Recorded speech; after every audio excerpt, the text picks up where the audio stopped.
Now, you've authored a number of books, one of them being Tears of Joy. And I know in that you outline some steps for personal transformation. Is there one or two key principles that listeners can apply to initiate positive change in their lives? Well, first one is ask yourself the question, how do you want to live? And actually think about it and get clear. Because I think if, number one, you don't know what you want, and number two, you don't know why you want it. I think that's always the first step. If you don't have clarity in what you want and you're not fully committed to getting it, then you'll make excuses, you'll hit snooze, you'll justify why it's the wrong time, or you're too busy, or all the blah, blah, blah rubbishy excuses we give ourselves. And none of those are, the time thing is never, ever the issue. It's always prioritizing.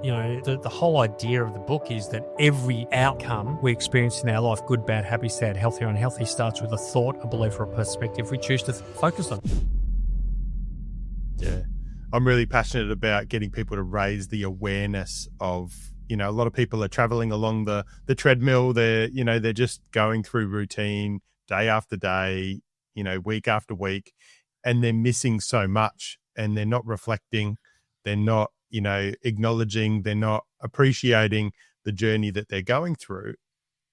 And a byproduct of that is that they're not actually being more aware of who they are, who they want to be, what they like, what brings them joy, all these different things. And I think the power of having and raising your awareness is so important in that journey of growth. Yeah, absolutely. Absolutely. I think the greatest thing we can do is, what's the saying? The past is history. The future is a mystery. The present is a gift. Yep. I think it's something like that.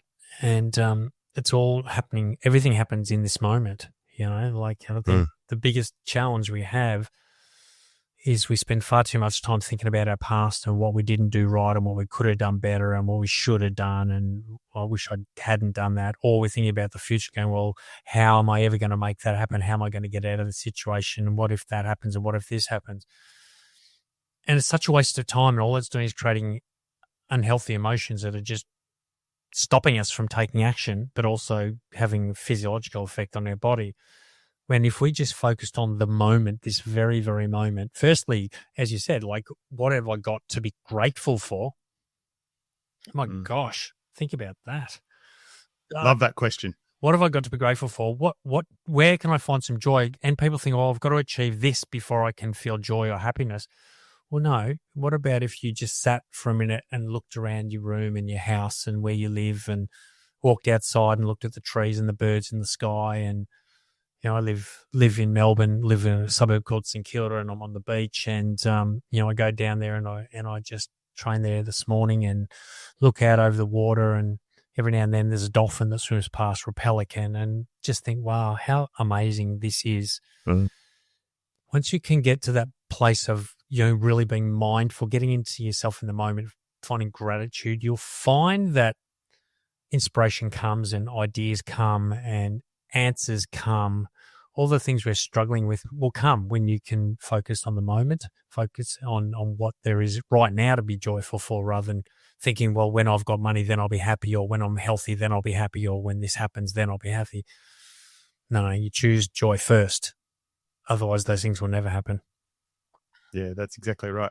You're talking about the past, the present, the future. And the interesting thing is I heard one day, and I thought it was fantastic. They're like, so many people are always talking about the good old days. Remember that one day you'll be thinking today, where you are right now, you'll be thinking, God, mate, remember the good old days?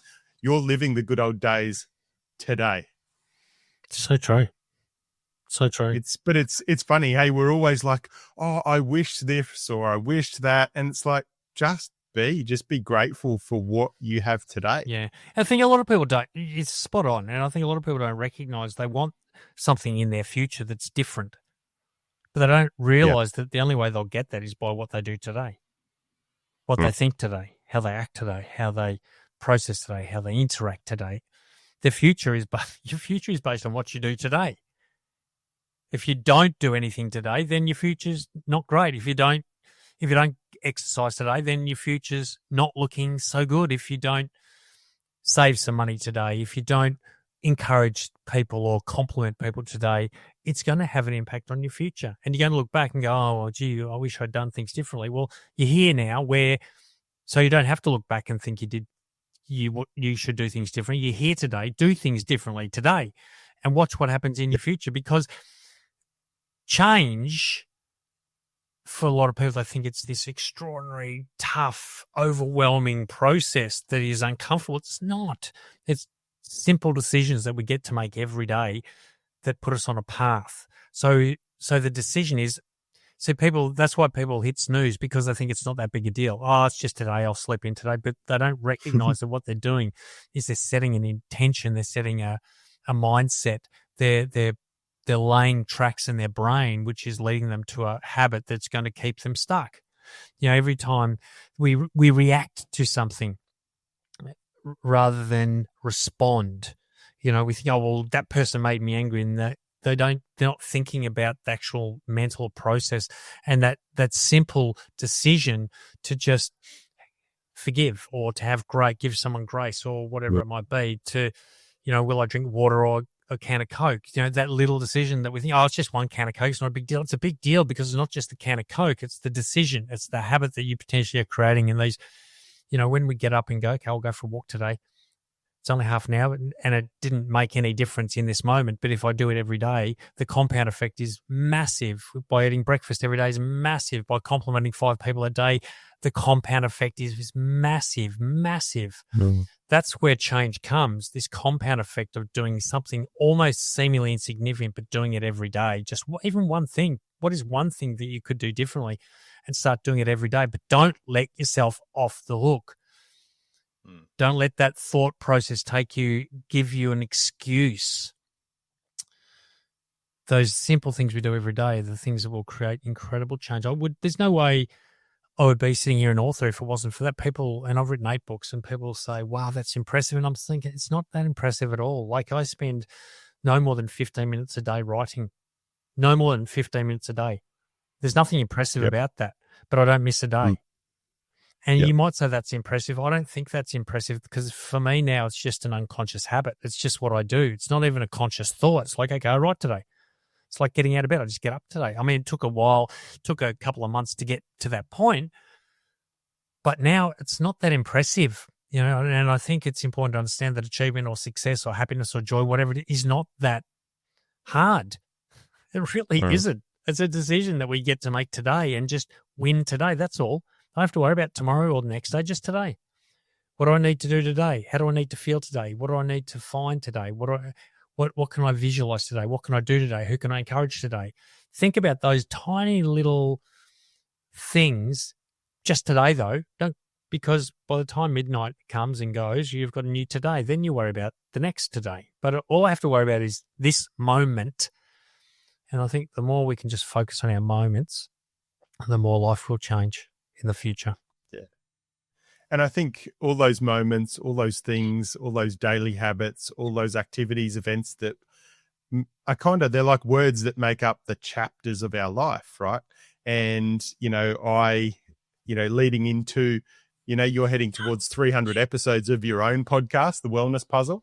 And if you look back through my social media, I've written a post or two around the pieces of our puzzle of life. And so talk to me about your podcast. How did it start? And, what was the vision behind it? Well, the vision is always, my mission in life is to have a positive impact on people's lives. Like, I'm creating a positive ripple effect. I want to leave a legacy of change, of positive change. So, I mean, the podcast was always a thought of mine, but, the same old stuff.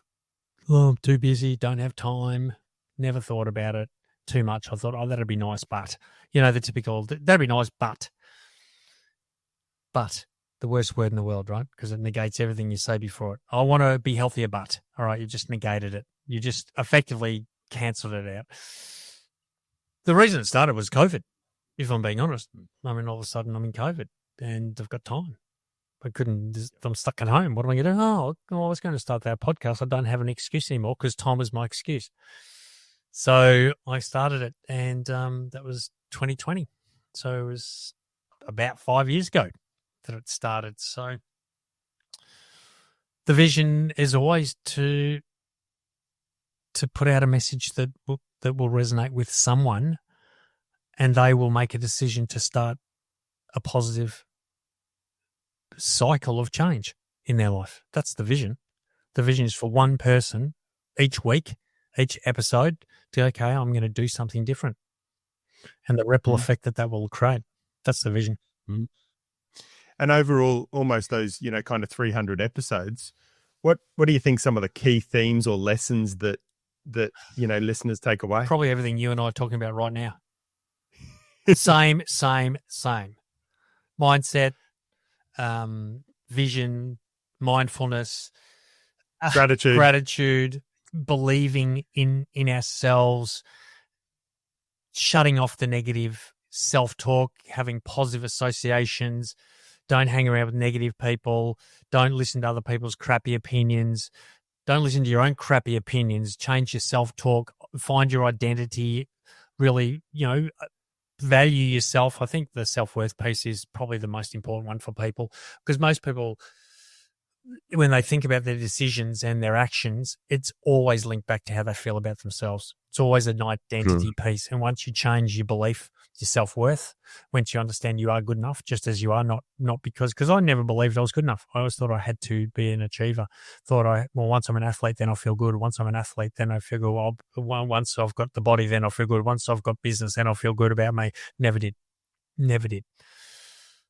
So once you can work on that inner strength, that inner love, that inner worth, just really believing as you look at yourself in the mirror, go, this person is worthy, is a valuable person. That's when things will start to change. Try and change anything, create anything amazing in your life, and with no self-belief or self-worth, and it won't last. You might get there. You might make money, but you'll lose it. You might get a relationship, but you'll sabotage it. This is going to be quite condemning for me. I know this, but I'm a bit of a sucker when it comes to Married at First Sight, and it's I watch it because I'm a couple of reasons. I'm a bit of a romantic, but also I love the just watching this human behavior and trying to understand this human behavior. Now, there's a couple that beautiful, strong relationship, and the guy keeps doing these little dumb things, right? Dumb things like, angry, punched a hole in the wall, then started to complain about the partner, and then went on this date with another woman, and I can see the anger that's created and him trying to justify his behavior and her. But what I can see is that this guy has got very little self-worth, right? And he's in his mind, he's saying, well, this woman, she's way better than me. I don't know if I deserve her or I can keep her. So these actions that he's taking are just a manifestation of his lack of self-worth. And I'm sitting here, me sitting, I'm the couch psychologist here going, hey, yelling at the TV screen. He ask him about how he feels about himself. That's where the key to his behavior is, these thoughts, this self-belief. And I'm saying that, the relationship is about to implode and it's about to end, and it could have been the most beautiful relationship. And how do I know this? Because I've been married more than once. How do I know this? Because I've sabotaged my own relationships. Why? Because I don't feel good enough. I don't feel worthy enough. So the self-worth piece for every human listening to this right now, if you can't look at yourself in the mirror and say, I love you, if you can't say, I love that person, that's the work that needs to be done. It's not lifting more heavier weights. It's not working more hours. It's not aspiring to be better. The work is getting to the point where you can say, I love you because you're here, not because of what you do, how you look, how much money you've got in the bank. The moment you can really believe in your worth and love yourself for who you are, that's when things change, and not 1 second before.